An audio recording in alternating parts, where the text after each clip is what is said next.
I want to know, Madam Chair, because, for example, for us in Lanao del Norte, the MLF commanders in that are, have been attacking my province are saying they are still waiting to get their allocation. So is there any allocation for the normalization track for the rebel returnees in the 2025 budget? Since I cannot ask OPAP, I would like to ask the DBM Secretary.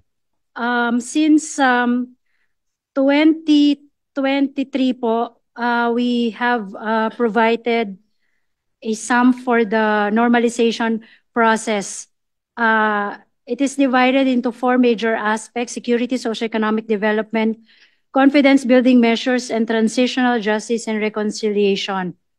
For 2023 po, a total appropriations po of 1.3 billion pesos. Tama ba ko? 1.3 billion pesos. Ang total obligations po niya to date is 1.2 billion pesos po. For 2024, 901 million pesos. Obligations to date is 723 million pesos. And for 2025, we have provided 912.9 million pesos po. Of which 817 shall be used exclusively for the implementation of security and socioeconomic components of the normalization